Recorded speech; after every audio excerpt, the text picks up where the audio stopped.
ที่เล่ม35หน้าเท่าไหร่หน้า4และ87ค่ะเป็นพระสูตรที่กล่าวถึงองค์ธรรม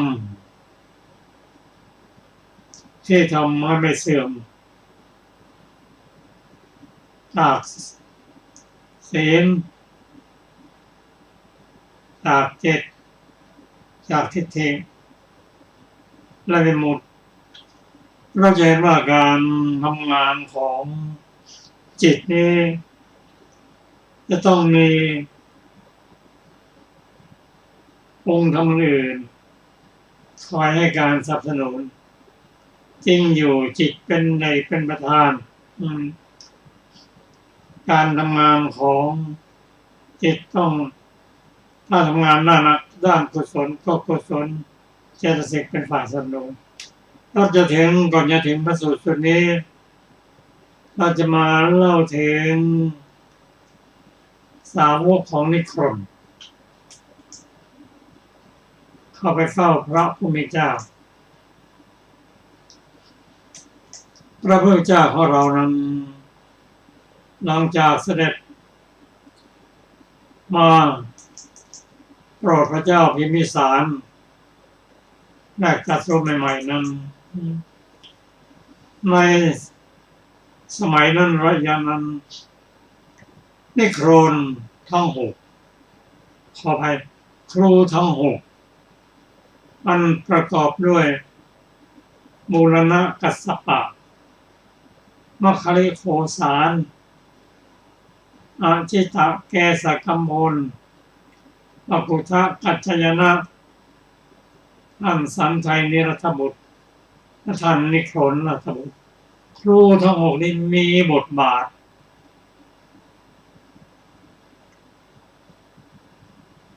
ทำให้พระเจ้าแผ่นดินพระราชามหาอมาตย์ได้อาศัยครูทั้ง6นี่นะเป็นที่พึ่งคิดว่าครูทั้ง6นี้เป็นพระอรหันตบุคคลพอพระพุทธเจ้า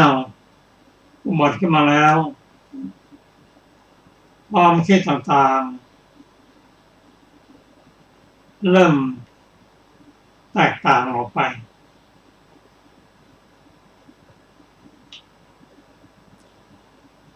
ก็รับการกระทบกระเทือนต่อครูทั้ง6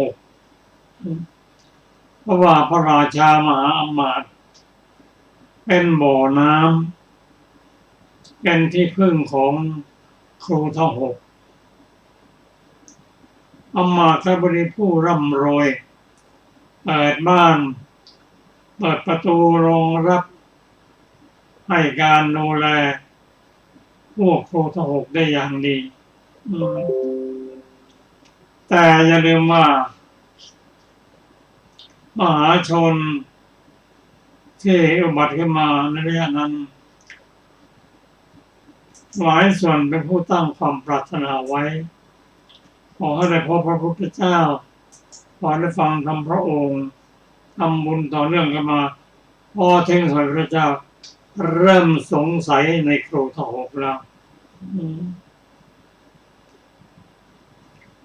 มีหลายพวกเข้าไปทูลถามพระพุทธเจ้าถึงเรื่องข้อสงสัยต่าง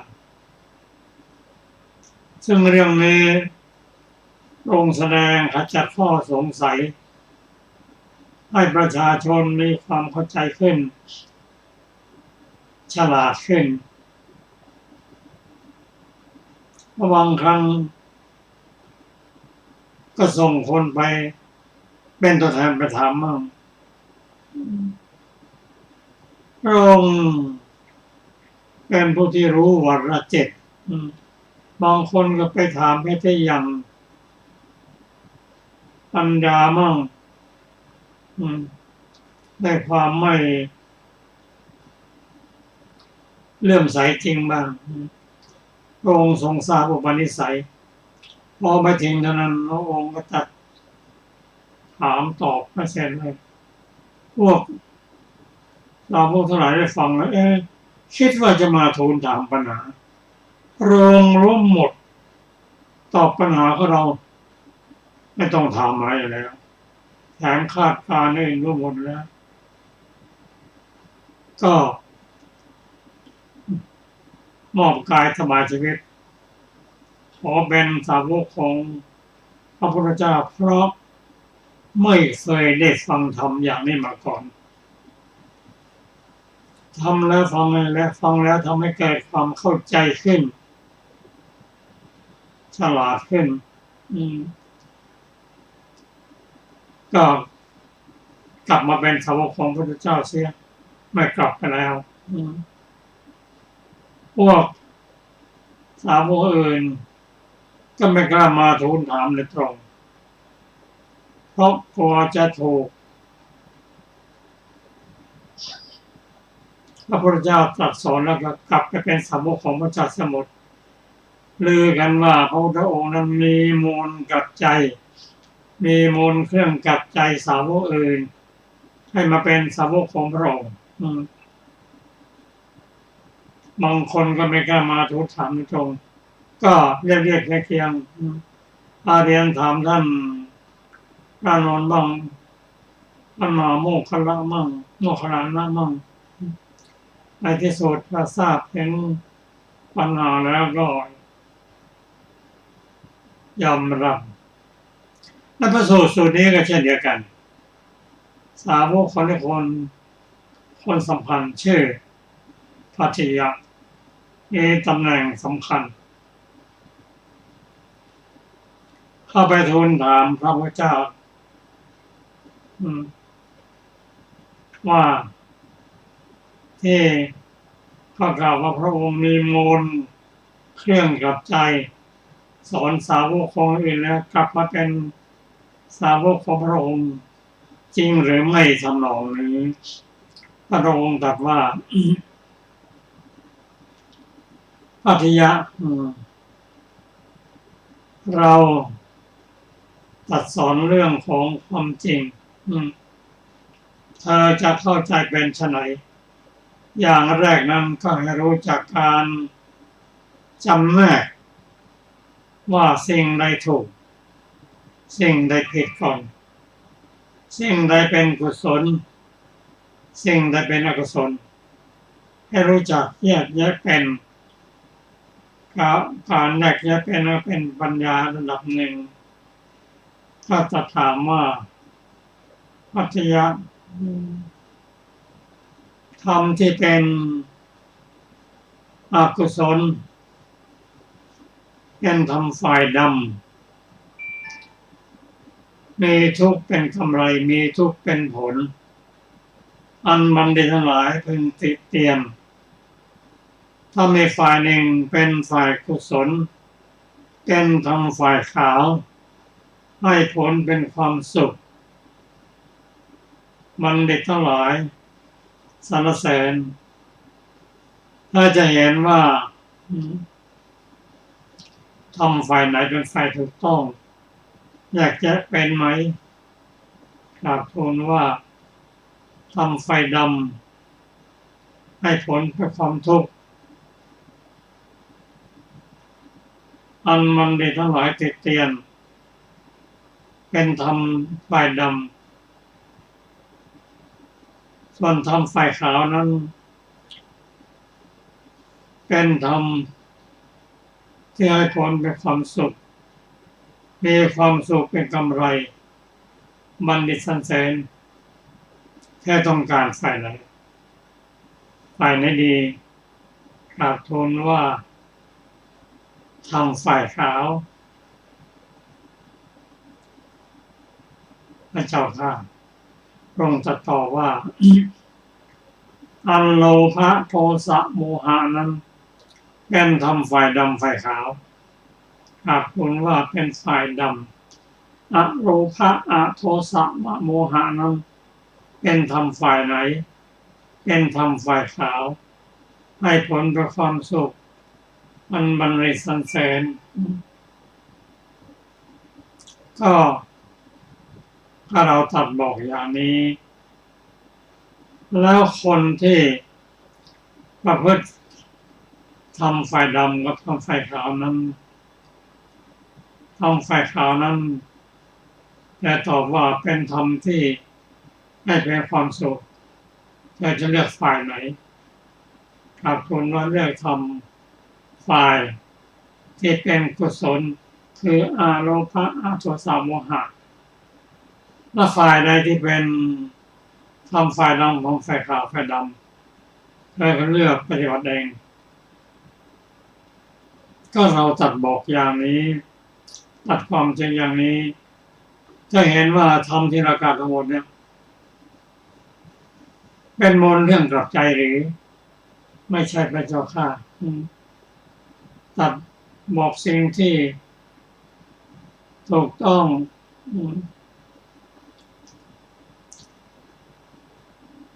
เมื่อเป็นเช่นนี้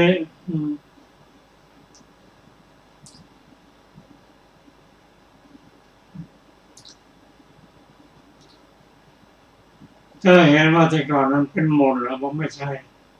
ดีเลยไม่ดีดีนะมนต์ที่พระองค์กล่าวอย่างนี้เป็นมนต์ที่ดีกลับใจคนที่เป็นฝ่ายผิดให้เป็นฝ่ายถูกที่เรากล่าวทั้งหมดเนี่ยเรากล่าวชักชวนเธอให้มาเป็นสาวกหรือไม่ได้พระเจ้าค่ะตรงกันข้ามจะจัดสิ่งที่ถูกต้องหลังจากฟังธรรมจากพระพุทธเจ้าแล้วก็กราบทูลว่าธรรมของพระพุทธเจ้าเป็นธรรมที่ไม่เคยฟังมาก่อนเป็นธรรมที่เป็นฝ่ายดีเป็นให้ผลความสุขข้าพระองค์ขอมอบตัวเป็นสาวกของพระพุทธเจ้าเธอไม่ถูกมนต์กลับใจเลยเป็นมนต์ฝ่ายดียิ่งกับคนได้เยอะเท่าไหร่ก็ยิ่งดีเท่านั้นก็เป็นฝ่ายของเป็นสาวกของพระเจ้าอีกชั้นหนึ่งที่นี่สาวกของโพธิหกโดยเฉพาะในคนนาตบุตรนั้นท่านมีธรรมที่บัญญัติขึ้นบางอย่างก็คล้ายๆกับคำสอนของพระพุทธเจ้าเช่นเรื่องกฎแห่งกรรมท่านนิพนธ์ได้บัญญัติไว้ซึ่งพระพุทธเจ้าได้สอบทวนแล้วว่าศาสนาของท่านที่ชื่อนิพนธ์นั้นบัญญัติเรื่องกรรมไว้อย่างไรกราบทูลว่าท่านนิพนธ์ราชบุตรกำหนดกรรมไว้เป็น3อย่างคือกายกรรมวจีกรรมมโนกรรมพระองค์จัดถามต่อไปว่ากายกรรมวจีกรรมมโนกรรมท่านนิพนธ์บัญญัติว่าอันไหนสำคัญที่สุดกราบทูลว่าท่านนิพนธ์บทบัญญัติกายกรรมสำคัญกว่าวจีกรรมสำคัญกว่ามโนกรรม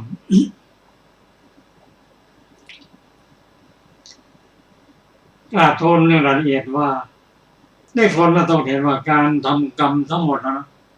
กายเป็นผู้ทำส่วนวจีมโนกรรมไม่มีความสำคัญกายกรรมสำคัญที่สุดจะตกทุกข์ได้ยากก็อยู่ที่กายกรรมทำนั้นข้อนี้เป็นข้อที่แตกต่างกันกับคำของพระพุทธเจ้าพระเจ้าตรัสทำเรื่องกรรม3อย่างเหมือนกันแต่ตรัสว่ามโนกรรมสำคัญที่สุดรองลงมาก็วจีกรรม และกายกรรมซึ่งข้อขัดแย้งนี้พระองค์ทรงสอบสวนดูทำให้รู้แจ้งให้เห็นชัดโดยยกตัวอย่างให้ฟังอยู่หลายเรื่องโดยเฉพาะเรื่องเก่าเรื่องของจิตคนที่ฝึกจิตดีแล้วจิตมีอิทธิวิธี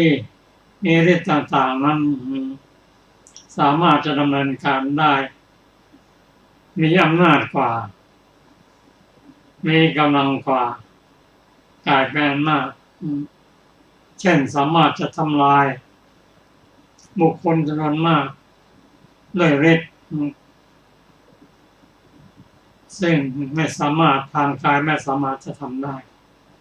ยกตัวอย่างจนเข้าใจหมดแล้วในที่สุดก็มอบกายถวายเพศเป็นสาวกของพระพุทธเจ้าก็ทำให้พวกนิครนโดยเฉพาะพระสัตรานั้นต้องเสี่ยมจากลาภสักการะไปและเรื่องนี้ถ้าจะกล่าวไปถึงในที่สุดแล้วก็มีขหบดีอุปาลิขหบดีเป็นหมอน้ำใหญ่ของบริวารนิครนทั้งหมดไปบิณฑบาตที่นั่นไปหากินที่นั่นในที่สุดเมื่อคนสำคัญหมอน้ำหายไปก็ท่านก็เดือดร้อนโดยเฉพาะท่านอุปาลินั้นอยากจะฟังธรรมอยากไปแก้ธรรมซึ่งลูกศิษย์เอกได้ห้ามนิครนว่าอย่าให้อุปาลิขหบดีไปเฝ้าพระเจ้านะจะถูกมนต์กลับใจแน่นอนในที่สุดก็ด้วยปัญญาได้สร้างสมมาบุญบารมีก็มีโอกาสได้ฟังธรรมจากพระเจ้าได้บรรลุเป็นพระโสดาบันปัญญาเกิดขึ้นและไปโต้ตอบพระท่านนิครนว่าที่ข้าพเจ้าได้มอบกายเป็นสาวกของพระสนครมนั้นเพราะอย่างนั้นอย่างนี้เล่าให้ฟังมีเหตุมีผลจนนั้นในคนบอกว่าปาลิเธอไปเรียนคำเหล่านี้มาจากไหนแต่ก่อนเธอไม่เคยพูดอย่างนี้เลยเราเห็นว่า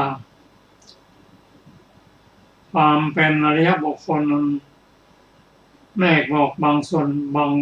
ที่บางตานั้นก็หายไปเกิดปัญญาสามารถที่จะพูดโต้ตอบได้อย่างดีในที่สุดท่านนิครนมัตบุตรกระสูญเสียขหบดีบ่อน้ำเลี้ยงใหญ่นั้นท่านเสียใจเดินทางหนีออกมาแล้วก็อาเจียนเป็นโลหิตแล้วเสียชีวิตในที่สุดอันนี้เป็นเรื่องที่ต่อจากสาวกอื่นที่ได้ไปทูลถามก็เรื่องนี้เราสามารถจะน้อมนำมาพิจารณาบางส่วนเช่นมีปัญญาสามารถแยกว่าอันไหนเป็นกุศลอันไหนเป็นอกุศลอันไหนเป็นกรรมดีอันไหนเป็นกรรมชั่วแยกออกแล้วก็ปลีกตัวไปพบไปหาสิ่งที่ดีที่งาม ที่ดีกว่าเป็นต้นก็ฟังอีกพระสูตรหนึ่งขอเชิญอาจารย์สรภาค่ะสวัสดีค่ะท่านผู้ฟังที่เคารพทุกท่านวันนี้เราจะได้ศึกษาในพระสูตรชื่อว่าสาปุคิยสูตรองค์เป็นที่ตั้งแห่งความเพียรเพื่อความบริสุทธิ์สี่สมัยหนึ่งท่านพระอานนท์อยู่ที่นิคมของพวกโกริยะชื่อสาปุคะในแคว้นโกริยะครั้งนั้นแลโกริยะบุตรชาวนิคมสาปุคะมากด้วยกันเข้าไปหาท่านพระอานนท์ถึงที่อยู่อภิวาทแล้วนั่งณที่ควรส่วนข้างหนึ่งครั้นแล้วท่านพระอานนท์ได้กล่าวกับโกริยะบุตรชาวสาปุคะนิคมว่าดูก่อนพยัคฆปัชชะทั้งหลายองค์เป็นที่ตั้งแห่งความเพียรเพื่อความบริสุทธิ์สี่ประการนี้พระผู้มีพระภาคเจ้าผู้รู้ผู้เห็นเป็นพระอรหันตสัมมาสัมพุทธเจ้าพระองค์นั้นตรัสไว้ชอบแล้วเพื่อความหมดจดของสัตว์ทั้งหลายเพื่อความก้าวล่วงความโศกความร่ำไรเพื่อความดับสูญแห่งทุกข์และโทมนัสเพื่อบรรลุญาณธรรมเพื่อทำให้แจ้งซึ่งนิพพานองค์สี่ประการเป็นฉะนั้นคือองค์เป็นที่ตั้งแห่งความเพียรเพื่อความบริสุทธิ์คือศีลหนึ่งจิตหนึ่งทิฏฐิหนึ่งวิมุตติหนึ่งดูก่อนพยัคฆปัชชะทั้งหลายก็องค์เป็นที่ตั้งแห่งความเพียรเพื่อความบริสุทธิ์คือศีลเป็นไฉนภิกษุในธรรมวินัยนี้เป็นผู้มีศีลและอื่นๆสมาทานศึกษาอยู่ในสิกขาบททั้งหลายนี้เรียกว่าศีลปาริสุทธิ์หรือศีลปาริสุทธิก็ได้ความพอใจความพยายามความอุตสาหะความขมักเขม้นความไม่ท้อถอยสติและสัมปชัญญะในศีลปาริสุทธินั้นว่าเราจักยังศีลปาริสุทธิเห็นปานนั้นอันยังไม่สมบูรณ์ยังไม่บริบูรณ์ให้บริบูรณ์นะคะจักใช้ปัญญาประคับประคองศีลปาริสุทธิอันบริบูรณ์ไว้ในฐานะนั้นๆนี้เรียกว่าองค์เป็นที่ตั้งแห่งความเพียรคือศีลปาริสุทธิดูก่อนพยัคฆปัชชะทั้งหลายก็องค์เป็นที่ตั้งแห่งความเพียรคือจิตตปาริสุทธิเป็นไฉนภิกษุในธรรมวินัยนี้สงัดจากกามบรรลุปฐมฌานทุติยฌานตติยฌานจตุตถฌานอยู่นี่เรียกว่าจิตตปาริสุทธิความพอใจจนถึงสติและสัมปชัญญะในจิตตปาริสุทธินั้นว่าเราจักยังจิตตปาริสุทธิเห็นปานนั้นอันยังไม่บริบูรณ์ให้บริบูรณ์จักใช้ปัญญาประคับประคองจิตตปาริสุทธิอันบริบูรณ์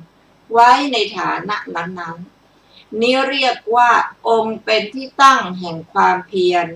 คือจิตตปาริสุทธิดูก่อนพยัคฆปัชชะทั้งหลาย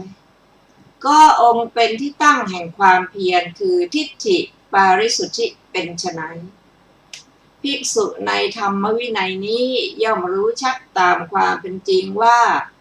นี้ทุกขสมุทัยนี้ทุกขนิโรธนี้ทุกขนิโรธคามินีปฏิปทานี้เรียกว่าทิฏฐิปาริสุทธิความพอใจจนถึงสติและสัมปชัญญะในทิฏฐิปาริสุทธินั้นว่าเราจักยังทิฏฐิปาริสุทธิเห็นปานนั้นอันยังไม่บริบูรณ์ให้บริบูรณ์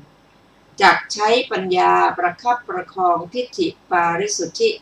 อันบริบูรณ์ไว้ในฐานะนั้นๆนี้เรียกว่าองค์เป็นที่ตั้งแห่งความเพียรคือทิฏฐิปาริสุทธิ ดูก่อนพยคะปัจฉะทั้งหลายก็องค์เป็นที่ตั้งแห่งความเพียรคือวิมุตติปาริสุทธิเป็นไฉนอริยสาวกนี้แลเป็นผู้ประกอบด้วยองค์เป็นที่ตั้งแห่งความเพียรคือศีลปาริสุทธิจิตตปาริสุทธิทิฏฐิปาริสุทธิแล้วย่อมคลายจิตในธรรมเป็นที่ตั้งแห่งความกำหนัดย่อมเปลื้องในธรรมที่ควรเปลื้องครั้นแล้วย่อมถูกต้องสัมมาวิมุตตินี้เรียกว่าวิมุตติปาริสุทธิความพอใจความพยายามและอื่นๆจนถึงสติและสัมปชัญญะในวิมุตติปาริสุทธินั้นว่าเราจักยังวิมุตติปาริสุทธิแห่งปานี้อันยังไม่บริบูรณ์ให้บริบูรณ์จักใช้ปัญญาประคับประคองวิมุตติปาริสุทธิอันบริบูรณ์ไว้ในฐานะนั้นๆนี้เรียกว่าองค์เป็นที่ตั้งแห่งความเพียรคือวิมุตติปาริสุทธิดูก่อนพยัคฆปัจฉะทั้งหลายองค์เป็นที่ตั้งแห่งความเพียรเพื่อความบริสุทธิ์สี่ประการนี้แลอันพระผู้มีพระภาคเจ้าผู้รู้ผู้เห็นผู้เป็นพระอรหันตสัมมาสัมพุทธเจ้านั้นตรัสไว้ชอบแล้วเพื่อความหมดจดของสัตว์ทั้งหลายเพื่อก้าวล่วงความโศกและการคร่ำครวญเพื่อความดับสูญแห่งทุกข์และโทมนัสเพื่อบรรลุญาณธรรมเพื่อกระทำให้แจ้งซึ่งนิพพานจบสาปุคิยสูตรที่สี่ซึ่งมีอรรถกถาวินิจฉัยดังต่อไปนี้บทว่าสาปุคิยาได้แก่กุลบุตรชาวนิคมสาปุคะบทว่าพยัคฆปัจฉะความว่าพระอานนท์เมื่อเรียกโกริยบุตรเหล่านั้นจึงกล่าวอย่างนี้โกลนครมีสองชื่อคือนครโกละเพราะเขานำไม้กระเบามาสร้างหนึ่งชื่อว่าพยัคฆปัจฉะเพราะเขาสร้างในทางเสือพาหนึ่งบรรพบุรุษของชาวโกริยะเหล่านั้นอาศัยอยู่ในพยัคฆปัจฉะนครนั้นเพราะฉะนั้นท่านเรียกว่าพยัคฆปัจฉะเพราะอาศัยอยู่ในพยัคฆปัจฉะนครด้วยเหตุนั้นพระอานนท์เมื่อเรียกชาวโกริยะเหล่านั้นจึงกล่าวอย่างนี้บทว่าปาริสุทธิปทานิยังคานิได้แก่องค์เป็นที่ตั้งแห่งความเพียรเพื่อความบริสุทธิ์อธิบายว่าองค์คือส่วนแห่งความเพียรที่ควรตั้งไว้บทว่าศีลปาริสุทธิปทานิยังคังนี้เป็นชื่อของความเพียรอันยังศีลให้บริสุทธิ์จริงอยู่ปาริสุทธิปทานิยังคังนี้เป็นองค์เป็นที่ตั้งแห่งความเพียรเพื่อให้ความบริสุทธิ์แห่งศีลเต็มบริบูรณ์เพราะเหตุนั้นจึงชื่อว่าศีลปาริสุทธิปทานิยังคะแม้ในบทที่เหลือก็นัยยะนี้เหมือนกันบทว่าตัทธะปัญญายะอนุคะเหสามิความว่าเราจักประคับประคองด้วยวิปัสสนาปัญญาไว้ในที่นั้นๆในบทว่าโยตัทธะฉันโทเป็นต้นพึงทราบความโดยนัยยะนี้ว่ากัตตุกัมมะยตาฉันทะความพอใจคือความใคร่ธรรมในการประคับประคองนั้นอันใดก็สติสัมปชัญญะท่านกล่าวในที่นี้เพื่อภิกษุเข้าไปตั้งสติไว้แล้วกำหนดด้วยญาณยังความเพียรให้ดำเนินไปบทว่ารัชนีเยสุธเมสุจิตตังวิราเชติความว่าย่อมทำโดยอาการที่จิตคลายกำหนัด ในอิทธารมณ์อันเป็นปัจจัยแห่งราคะ บทว่าวิโมจนีเยสุธรรมเมสุจิตตังวิโมเจติ ความว่าย่อมทำโดยอาการที่จิตเปลื้องไปจากอารมณ์ที่จิตควรจะเปลื้องในบทว่าวิราเชตวา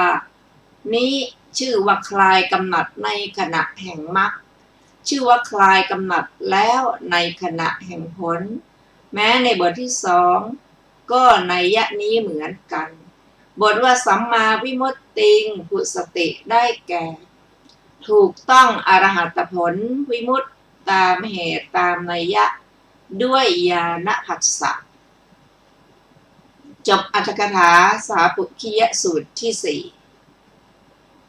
ต่อไปเป็นสูตรชื่อว่าวัปปะสูตรว่าด้วยเจ้าวัปปะเสด็จเข้าไปหาพระโมคคัลลานะสมัยหนึ่งพระผู้มีพระภาคเจ้าประทับอยู่ในนิโครธารามเมืองกบิลพัสแคว้นสักกะครั้งนั้นแลเจ้าสากยะ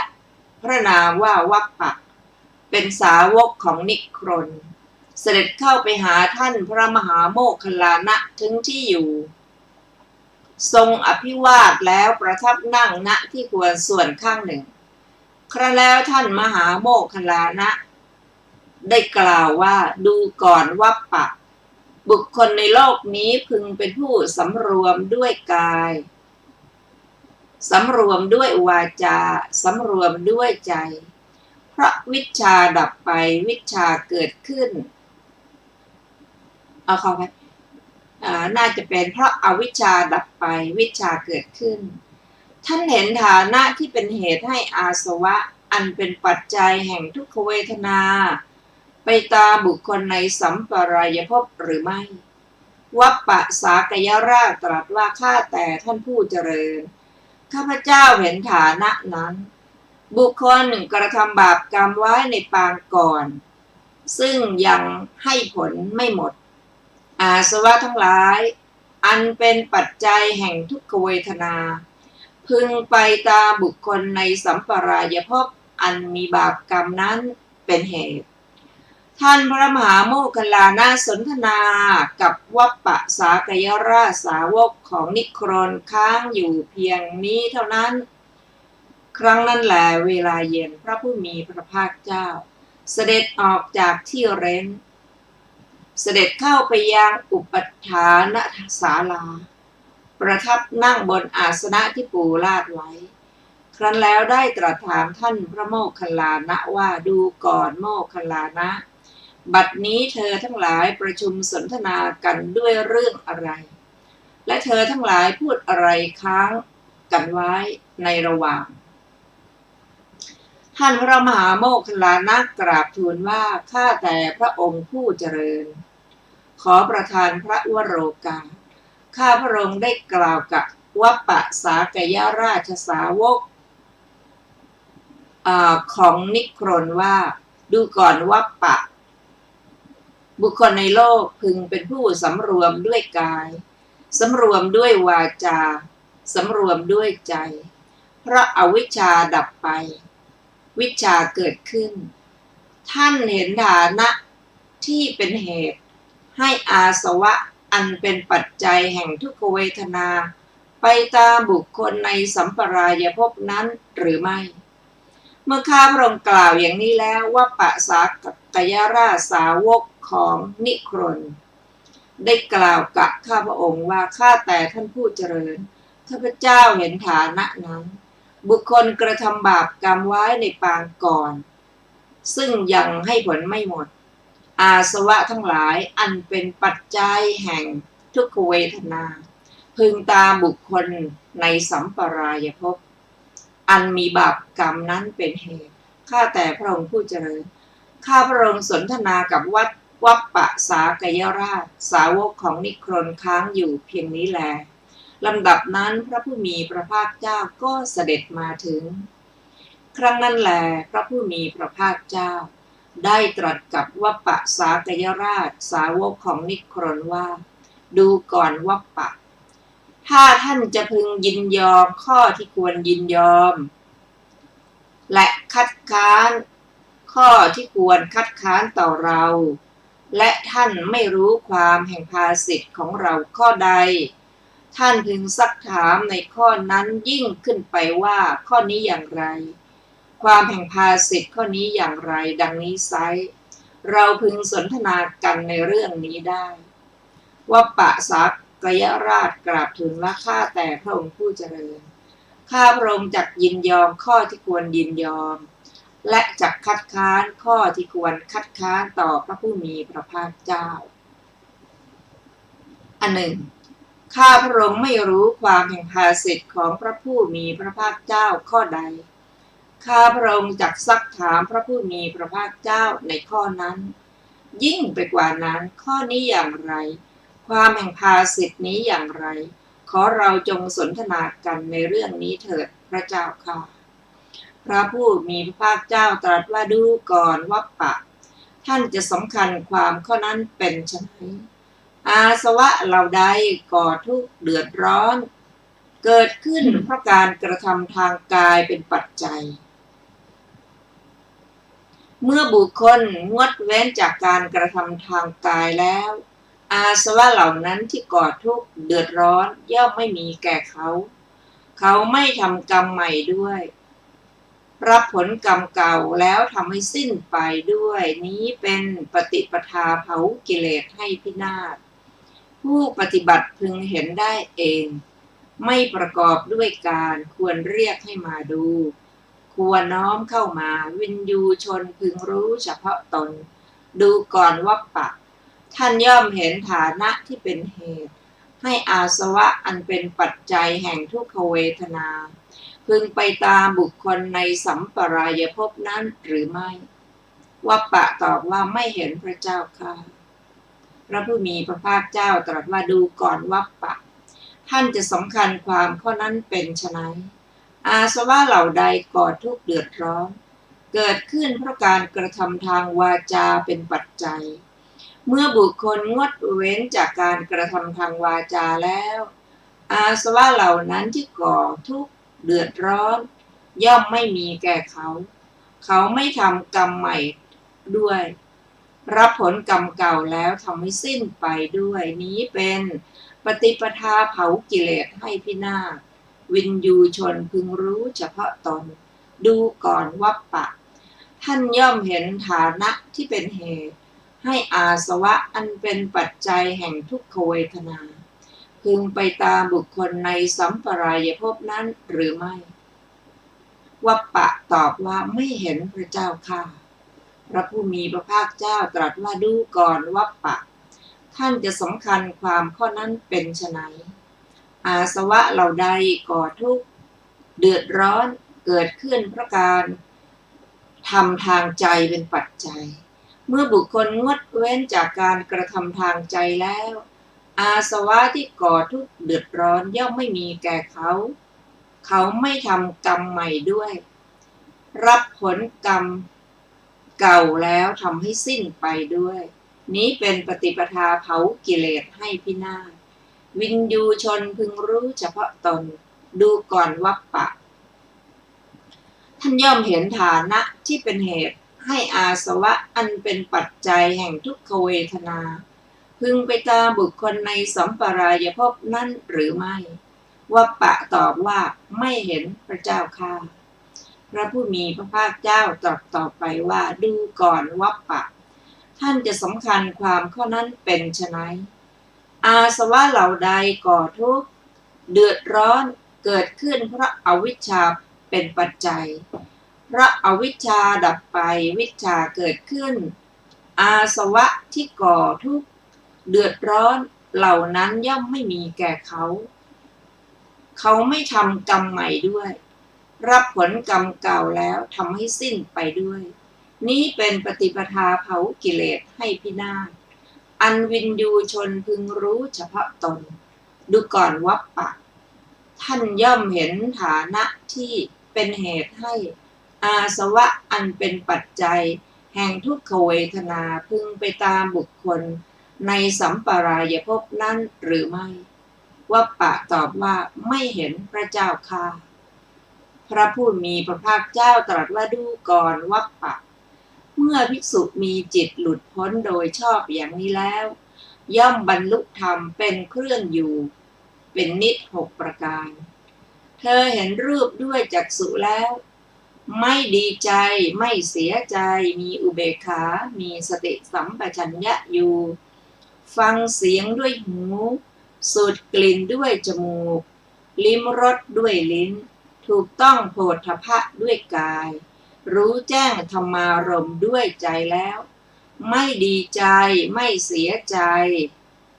มีอุเบกขามีสติสัมปชัญญะอยู่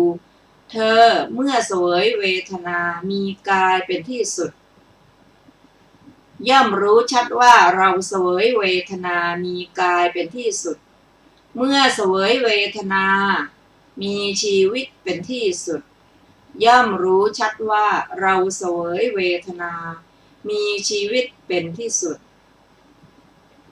ย่อมรู้ชัดว่าเมื่อกายแตกสิ้นชีวิตไปเวทนาทั้งปวงอันไม่น่าเพลิดเพลินในโลกนี้จักเป็นของเย็นดูก่อนวัปปะเงาปรากฏเพราะอาศัยต้นไม้ครั้งนั้นบุรุษพึงถือจอบและตะกร้ามาเขาตัดต้นไม้นั้นที่โคนครั้นแล้วขุดคุ้ยเอารากขึ้นโดยที่สุดแม้เท่าต้นแฝกก็ไม่ให้เหลือเขาตัดผ่าต้นไม้นั้นให้เป็นชิ้นเล็กชิ้นน้อยกระทำให้เป็นซีกๆแล้วผึ่งลมและแดดครั้นผึ่งลมและแดดแห้งแล้วเผาไฟกระทำให้เป็นขี้เถ้าโปรยในที่ลมพัดจับหรือลอยในกระแสน้ำอันเชี่ยวในแม่น้ำเมื่อเป็นเช่นนั้นเงาที่ปรากฏเพราะอาศัยต้นไม้นั้นมีรากขาดศูนย์ประดุจตาลยอดด้วนทำให้ไม่มีไม่ให้เกิดขึ้นต่อไปเป็นธรรมดาแม้ฉันใดดูก่อนวัปปะฉะนั้นเหมือนกันแลเมื่อภิกษุมีจิตหลุดพ้นโดยชอบอย่างนี้แล้วย่อมได้บรรลุธรรมเป็นเครื่องอยู่เนืองนิจ6ประการเธอเห็นรูปด้วยจักษุแล้วไม่ดีใจไม่เสียใจมีอุเบกขามีสติสัมปชัญญะอยู่ฟังเสียงด้วยหูสูดกลิ่นด้วยจมูกลิ้มรสด้วยลิ้นถูกต้องโผฏฐัพพะด้วยกายรู้แจ้งธรรมารมณ์ด้วยใจแล้วไม่ดีใจไม่เสียใจมีอุเบกขามีสติสัมปชัญญะอยู่เธอเมื่อเสวยเวทนามีกายเป็นที่สุดย่อมรู้ชัดว่าเราเสวยเวทนามีกายเป็นที่สุดเมื่อเสวยเวทนามีชีวิตเป็นที่สุดย่อมรู้ชัดว่าเราเสวยเวทนามีชีวิตเป็นที่สุดย่อมรู้ชัดว่าเมื่อกายแตกสิ้นชีวิตไปเวทนาทั้งปวงอันไม่น่าเพลิดเพลินในโลกนี้จักเป็นของเย็นเมื่อพระผู้มีพระภาคเจ้าตรัสอย่างนี้แล้ววัปปะสากยราชสาวกของนิครนได้กราบทูลพระผู้มีพระภาคเจ้าว่าข้าแต่พระองค์ผู้เจริญบุรุษต้องการกำไรเลี้ยงลูกม้าไว้ขายถ้าลูกม้าตายหมดเขาพึงขาดทุนซ้ำยังต้องเหน็ดเหนื่อยลำบากใจยิ่งขึ้นไปแม้ฉันใดข้าพระองค์หวังกำไรเข้าคบหานิครนผู้โง่ต้องขาดทุนทั้งต้องเหน็ดเหนื่อยลำบากใจยิ่งขึ้นไปก็ฉันนั้นเหมือนกันข้าแต่พระองค์ผู้เจริญตั้งแต่วันนี้ไปข้าพระองค์นี้จักโปรยความเลื่อมใสในพวกนิครนผู้โง่เขลาเสียในที่ลมพัดจัดหรือลอยเสียในแม่น้ำอันมีกระแสเชี่ยวข้าแต่พระองค์ผู้เจริญภาสิทธิ์ของพระองค์แจ่มแจ้งนักข้าแต่พระองค์ผู้เจริญ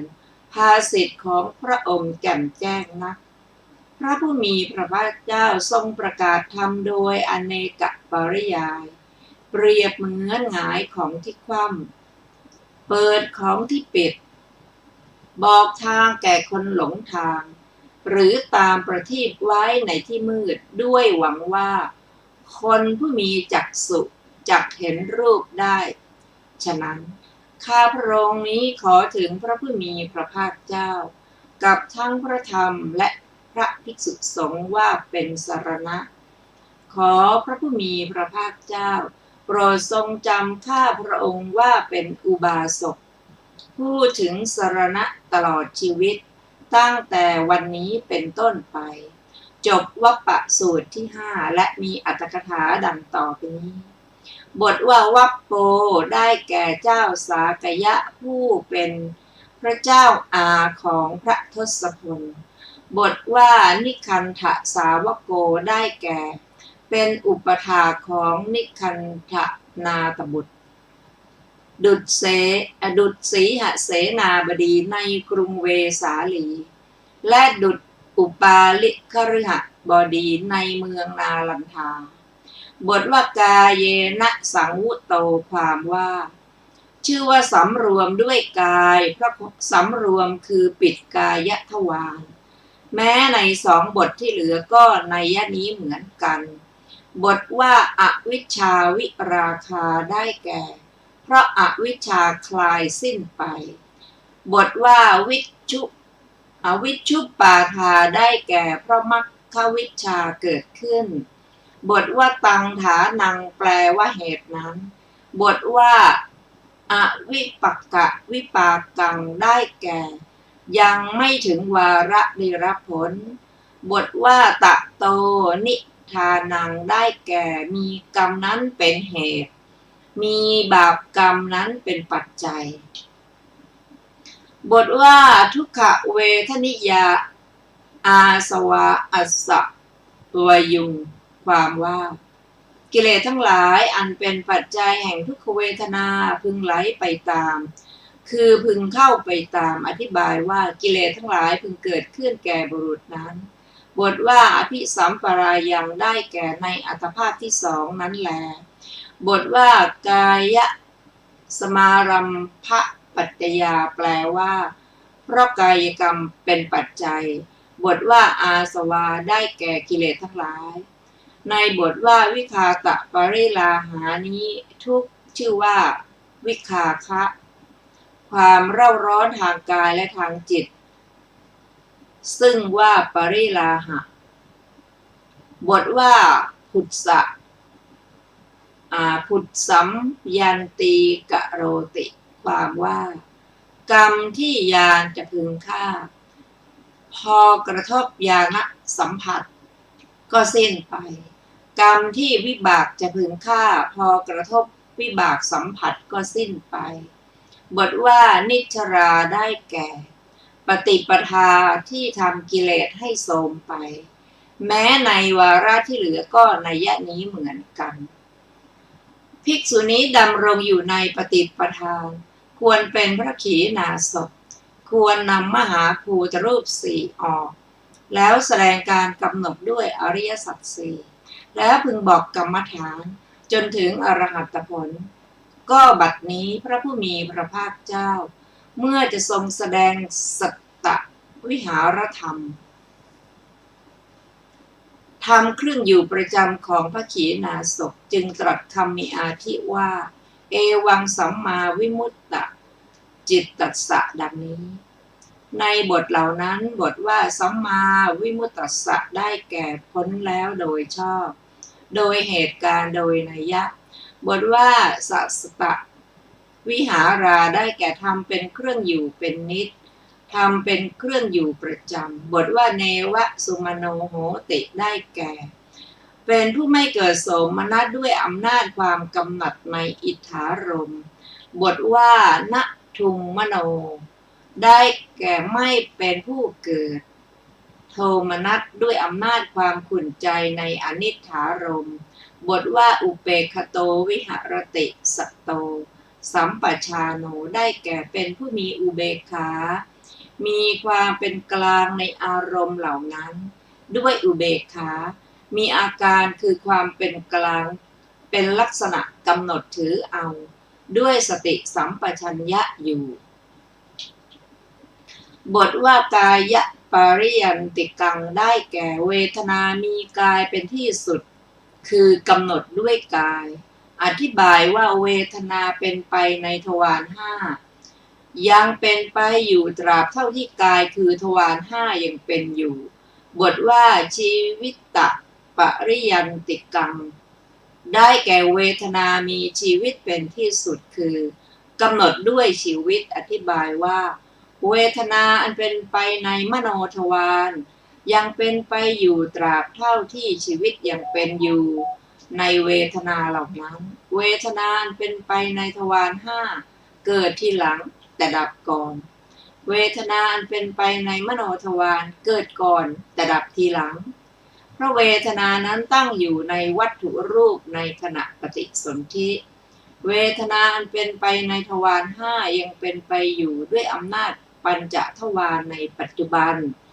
ครามีอายุ20 ปีในปฐมวัยยังมีกำลังแข็งแรงด้วยอำนาจความรักความโกรธและความหลงครามีอายุ50 ปียังคงที่อยู่จะลดลงตั้งแต่อายุ60 ปีคราวอายุ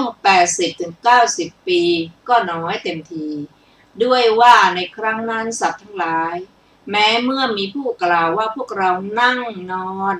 ร่วมกันมานานแล้วก็พูดว่าเราไม่รู้ดังนี้ก็มีอยู่พูดว่าเราไม่เห็นอารมณ์มีรูปเป็นต้นแม้มีประมาณมากเราไม่ได้ยินเราไม่รู้กลิ่นหอมกลิ่นเหม็นรสอร่อยรสไม่อร่อยหรือแข็งอ่อนดังนี้ก็มีเวทนาเป็นไปในทวารห้าของสัตว์เหล่านั้นถึงจะดับไปแต่เวทนาเป็นไปในมโนทวารก็ยังเป็นไปอยู่ด้วยประการชนิดเวทนานั้นเสื่อมไปโดยลำดับในเวลาใกล้ตายอาศัยส่วนของหาทยวัตถุเท่านั้นยังเป็นไปได้เป็นอยู่ได้ก็เวทนานั้นยังเป็นไปอยู่ได้เพียงใดท่านกล่าวว่าสัตว์จะมีชีวิตอยู่ได้เพียงนั้นเมื่อใดเวทนาเป็นไปไม่ได้เมื่อนั้นท่านกล่าวว่าสัตว์ตายแล้วดับแล้วดังนี้พึงเปรียบความข้อนี้นั้นด้วยหนองน้ำเหมือนอย่างว่าบุรุษพึงทำหนองน้ำให้มีทางน้ำ5 ทางเมื่อฝนตกครั้งแรกพึงให้น้ำเข้าไปโดยทางน้ำทั้ง5แล้วขังน้ำไว้ในบ่อภายในหนองน้ำให้เต็มเมื่อฝนตกบ่อยๆน้ำเต็มในทางของน้ำแล้วท่วมล้นออกไปประมาณคาวุธหนึ่งหรือกึ่งโยชน์น้ำยังขังอยู่น้ำเมื่อไหลออกจากนั้นเมื่อชาวนาเปิดคันกั้นน้ำทำงานในนาน้ำไหลออกคราวข้าวกล้าแก่น้ำก็ไหลออกน้ำงวดไปชาวนาก็พูดว่าเราจะจับปลาจากนั้นล่วงไปถึง2-3 วันน้ำก็ขังอยู่แต่ในบ่อเท่านั้นก็ตราบใดน้ำนั้นยังมีในบ่อตราบนั้นก็นับได้ว่าน้ำยังมีอยู่ในหนองน้ำแต่เมื่อใดน้ำในบ่อนั้นขาดเมื่อนั้นก็เรียกได้ว่าน้ำไม่มีในหนองน้ำฉันใดข้ออุปมาพึงทราบฉันนั้นเวลาที่เวทนาอันเป็นไปในมโนทวารตั้งอยู่ในวัตถุรูปในขณะปฏิสนธิครั้งแรกเหมือนเวลาที่เมื่อเวลาฝนตกครั้งแรกเมื่อน้ำไหลเข้าไปใน โดยทางทวารทั้งทาง5บอกก็เต็มเมื่อวัตถุรูปยังเป็นไปอยู่เวทนาเป็นไปในทวาร5ก็เป็นไปอยู่ได้เหมือนเวลาที่เมื่อฝนตกบ่อยๆน้ำเต็มทางทั้ง5ความที่เวทนานั้นมีกำลังมากยิ่งด้วยอำนาจความรักเป็นต้นคราวที่มีอายุ20 ปีในปฐมวัยเหมือนการที่น้ำท่วมล้นไปประมาณคาวุธหนึ่งและกึ่งโยชน์เวลาที่เวทนานั้นยังคงมีอยู่คราวที่มีอายุ50เหมือนเวลาที่น้ำขังอยู่เต็มในหนองน้ำตราบเท่าที่น้ำยังไม่ไหลออกจากหนองน้ำนั้นเวทนาเสื่อมตั้งแต่อายุ60 ปีเหมือนเวลาที่เมื่อเปิดคันกั้นน้ำเมื่อ ทำงานน้ำก็ไหลออกเวลาที่เวทนาอันเป็นไปในทวาร5อ่อนลงเมื่อมีอายุ 80-90 ปีเหมือนเวทนาที่เมื่อน้ำงวดยังมีน้ำเหลืออยู่นิดหน่อยที่ทางน้ำเวลาที่เวทนาในมโนทวารยังเป็นไปอยู่ได้เพราะอาศัยส่วนแห่งหทัยวัตถุเหมือนเวลาที่น้ำขังอยู่ในบ่อนั่นเองตราบใดที่เวทนานั้นยังเป็นอยู่ได้ตราบนั้นก็เรียกได้ว่าสัตว์ยังมีชีวิตอยู่เหมือนเวลาที่ควรจะพูดได้ว่าเมื่อในบ่อน้ำนั้นแม้นิดหน่อยน้ำในหนองน้ำก็ยังมีอยู่ก็เมื่อน้ำในบ่อขาดก็เรียกได้ว่าไม่มีน้ำในหนองน้ำฉันใดเมื่อเวทนาเป็นไปในมโนทวารเป็นไปไม่ได้ก็เรียกได้ว่าสัตว์ตายฉันนั้นบทว่าชีวิตตะปริยันติกังเวทนังเวทะอเวทิยมาโนท่านกล่าวหมายถึงเวทนานี้แลท่านผู้ฟังที่เคารพเข้าวันนี้รายการศึกษาธรรมนำสุขก็ได้หมดเวลาลงแล้วขอขอบพระคุณทุกท่านที่ได้ร่วมศึกษาด้วยกันเราจะมาพบกันใหม่ในวันพรุ่งนี้เวลา 15 นาฬิกาเป็นต้นไปวันนี้ขอมีความสุขสวัสดีเจริญในธรรมค่ะสวัสดีค่ะ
YouTube Music คือแอปฟังเพลงที่คุณสามารถใช้ Google Assistant เพื่อเล่นเพลงของคุณ เช่น Google เล่นเพลง Mood Sexy หน่อย Yes สมัคร YouTube Music Premium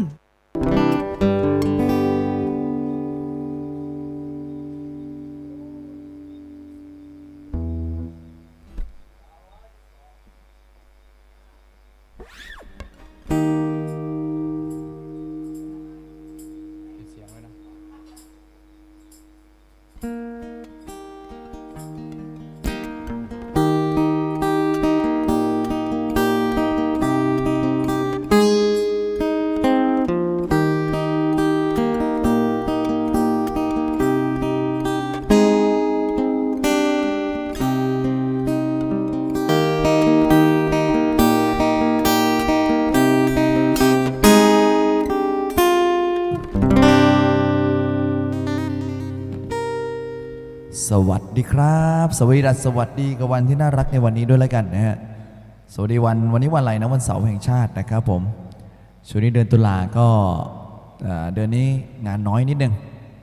ก็ได้มีเวลามาเจอพี่ๆก็ถือว่าโชคดีไปนะครับผมนะฮะ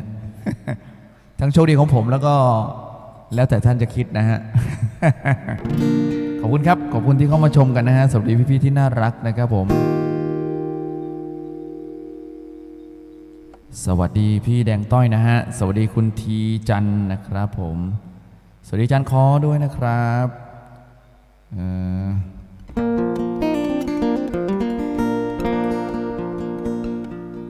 ทำไรกันวัยรุ่นนะฮะอ๋อครับผมนะฮะสวัสดีพี่ทีจันนะฮะสวัสดีคุณเมเมนะครับผม14อีกครั้งได้ขอเพลงรักคนชื่อต้อยด้วยจากพี่ต้อยนะฮะว่าแล้ว สวัสดีคุณไมค์นะครับสวัสดีจันต่อยด้วยนะครับผม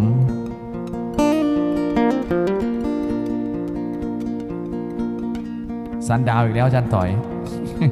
ผมกำลังไปซ้อมเนื้อมาดีๆนะฮะเพลงนี้เดี๋ยวผมจัดให้อาจารย์ต่อยอย่างเหมือนกับให้ถูกต้องเลยนะ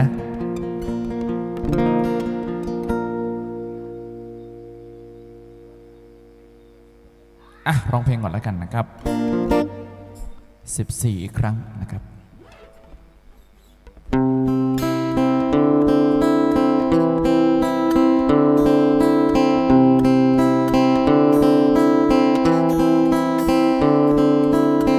ครั้งแรกที่เราได้เจอกันวันนั้นเธอเป็นเหมือนฝันที่ฉันตามหาเมื่อฉันมองเธอก็ส่งสายตาต่อตา Oh yeah จากรอยยิ้มที่เธอส่งมาจากเวลาที่เราใกล้กันจับมือเธอไว้ข้างใจฉันแค่นาที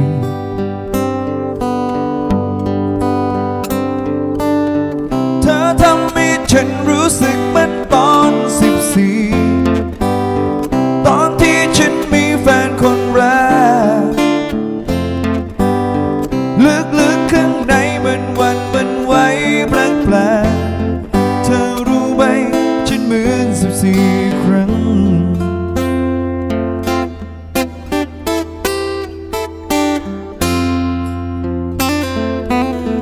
อารมณ์แบบนี้มันหายไป